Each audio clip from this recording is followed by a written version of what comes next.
Hello Raveendran വ്ളോഗിലേക്ക് എല്ലാവർക്കും സ്വാഗതം. ഇന്നിവിടെ ഉണ്ടാക്കാൻ പോകുന്നത് രസമാണ്. വേനൽക്കാലമാണല്ലോ. പിന്നെ ഇതിലേക്ക് ആവശ്യമായ ഇൻഗ്രീഡിയൻസ് ആണ് ഇതെല്ലാം. ഒരു സ്പൂൺ 1.5 സ്പൂൺ ജീരകം, 1 സ്പൂൺ കുരുമുളക്, 5-6 വെളുത്തുള്ളി അല്ലിക, 2-3 ചുമന്ന മുളക്, കുറച്ച് ഉലുവ, ഇതെല്ലാം കൂടെ 1 സ്പൂൺ മുഴുവൻ മല്ലി എല്ലാം കൂടെ മിക്സിയിൽ ഗ്രൈൻഡ് ചെയ്യണം. ഒരു നെല്ലിക്ക വലുപ്പത്തിനേക്കാളും കുറച്ചും കൂടെ കൂടുതലായിട്ടുള്ള പുളി നന്നായി പിശുക്കി അതിൻ്റെ പുളിവെള്ളം എടുത്ത് റെഡിയാക്കി വയ്ക്കണം.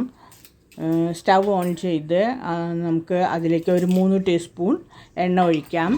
അതിലേക്ക് 2-3 ചുമന്ന മുളകും ഒരു പിടി കരിവേപ്പിലയും ഇട്ട് ചൂടാവട്ടെ. നമുക്ക് സ്റ്റൗ താത്തി വയ്ക്കാം. ഇത് നമ്മൾ മിക്സിയിൽ ഗ്രൈൻഡ് ചെയ്ത് വെച്ചിട്ടുള്ള ചതച്ച് വെച്ചിട്ടുള്ള ആ കുരുമുളകും, 1 സ്പൂൺ കുരുമുളകും, 1.5 സ്പൂൺ ജീരകം എപ്പോഴും കൂടുതലുണ്ടായിരിക്കണം. 5-6 വെളുത്തുള്ളിയും മല്ലിയും, പിന്നെ 5-8 വെളുത്തുള്ളിയും, പിന്നെ ഇതിലേക്ക് കുറച്ച് 2-3 ചുവന്ന മുളകൊക്കെ കൂടെ ചതച്ച് വെച്ചിട്ടുള്ള ആ മിശ്രിതം നമ്മൾ ഇതിലേക്ക് ഇട്ട് നന്നായി ഇളക്കി യോജിപ്പിക്കണം. കരിഞ്ഞു പോകാതെ സൂക്ഷിക്കണം. സ്റ്റൗ താത്തി തന്നെ ഇരിക്കണം. ഇത് ഒരു വിധം ചൂടാവട്ടെ. ചൂടായി കഴിഞ്ഞാൽ ഇതിലേക്ക് ഒരു 1/4 സ്പൂൺ മഞ്ഞൾപ്പൊടിയും ആവശ്യത്തിന് ഉപ്പും ചേർക്കണം. അതിനുശേഷം നന്നായി ഇളക്കി യോജിപ്പിച്ച് ഇതിലേക്ക് നമ്മൾ പിഴിഞ്ഞ് റെഡിയാക്കി വെച്ചിട്ടുള്ള പുളിവെള്ളം പതുക്കെ ഒഴിച്ചു കൊടുക്കണം.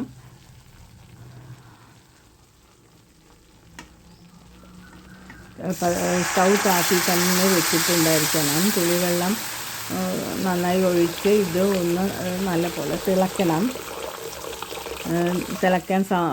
അത് നന്നായി തിളയ്ക്കട്ടെ.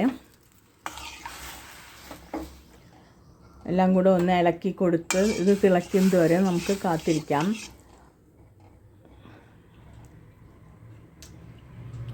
ഇപ്പോൾ സ്റ്റൗ കുറച്ചും കൂടെ മീഡിയമിലേക്ക് വെക്കണം.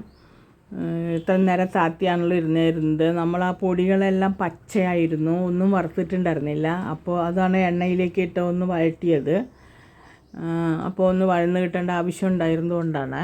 ഇനി ഇത് ഒന്ന് തിളച്ച് കഴിഞ്ഞാൽ നമുക്ക് ഇതിലേക്ക് കുറച്ച് കായം കൂടെ ചേർക്കേണ്ടതുണ്ട്. അത് ലാസ്റ്റ് ചേർത്താൽ മതി. 1-2 നുള്ളും മതി കായത്തിൻ്റെ പൊടിയാണ് ചേർക്കേണ്ടത്. അത് സൈഡൊക്കെ തിളച്ച് വരുന്നുണ്ട്. അതിൻ്റെ ചുറ്റും തിളച്ചുകൊണ്ടിരിക്കുകയാണ്. അത് കുറച്ച് മീഡിയം സൈസിൽ വെച്ച് തിളപ്പിക്കുന്നതാണ് നല്ലത്. പെട്ടെന്ന് തിളപ്പിക്കുന്നത് ഹൈ സ്പീഡിൽ വെച്ച് തിളച്ച് പെട്ടെന്ന് ഇത് തിളച്ചെടുക്കണമെന്ന് വിചാരിക്കരുത്. നമുക്ക് മീഡിയം സൈസിൽ വെച്ച് പതുക്കനെ തിളപ്പിച്ചെടുക്കാം. ഒരുവിധം ചെറുതായി ചുറ്റും തിളച്ചതുകൊണ്ട് നമുക്കൊന്നും കൂടെ ഇളക്കി കൊടുക്കാം. നന്നായി ഇളക്കിയതിന് ശേഷം നമുക്കിതിൽ കുറച്ച് കായം ചേർക്കാം. 2 നുള്ളു കായത്തിൻ്റെ പൊടി ചേർക്കാം.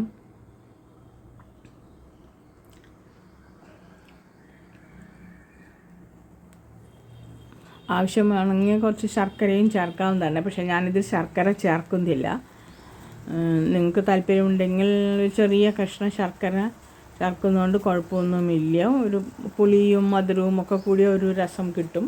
അതുപോലെ ടൊമാറ്റോ ചേർക്കാവുന്നതാണ്. ഞാനിതിൽ ടൊമാറ്റോയും ചേർത്തിട്ടില്ല. അതൊന്നും ചേർത്തില്ലെങ്കിലും ഈ രസം സൂപ്പറാണ്.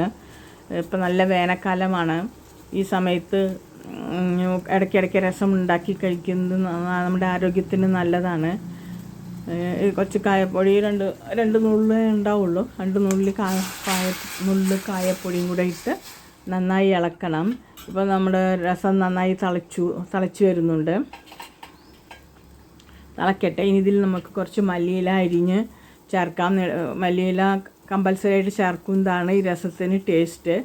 ഓരോരുത്തർക്ക് ഇതിൻ്റെ മണം ചിലർക്ക് ഇഷ്ടപ്പെടില്ല. താല്പര്യമില്ലാത്തവർ ചേർക്കണ്ട. കുറച്ച് മല്ലിയിലയും ചേർത്ത് അപ്പോൾ നന്നായി തിളച്ചിട്ടുണ്ട്. ഞാൻ കുറച്ച് ടേസ്റ്റ് നോക്കി. ഉപ്പും മുളകും എരിവും എല്ലാം പാകമാണ്. നല്ല ഒരു രസമാണ്. ഇത് അളവിൽ നിങ്ങളും ഉണ്ടാക്കി നോക്കൂ. എല്ലാവർക്കും ഇഷ്ടപ്പെടും. നമുക്ക് സ്റ്റൗ ഓഫ് ചെയ്യാം. ഇനി ഇത് നമുക്ക് സർവിങ് ഡിഷിലേക്ക് മാറ്റാവുന്നതാണ്. നിങ്ങൾക്ക് എൻ്റെ ഈ രസം ഇഷ്ടപ്പെട്ടു എങ്കിൽ എനിക്ക് ഒരു ലൈക്കും സബ്സ്ക്രൈബും തരാൻ മറക്കരുത്. അടുത്ത വീഡിയോയിൽ കാണുന്നതുവരെ നന്ദി, നമസ്കാരം. എല്ലാവരും ഒരു പ്രാവശ്യം ഉണ്ടാക്കി നോക്കണം. നല്ല ടേസ്റ്റുള്ള രസമാണ്. ഈ വേനൽക്കാലത്ത് ഇത് വളരെ ഇടയ്ക്കിടയ്ക്ക് ഉണ്ടാക്കി വെറുതെ കുടിക്കുകയോ അല്ലെങ്കിൽ ചോറിൻ്റെ കൂടെയൊക്കെ കഴിക്കാവുന്നതാണ്. Okay, bye, see U.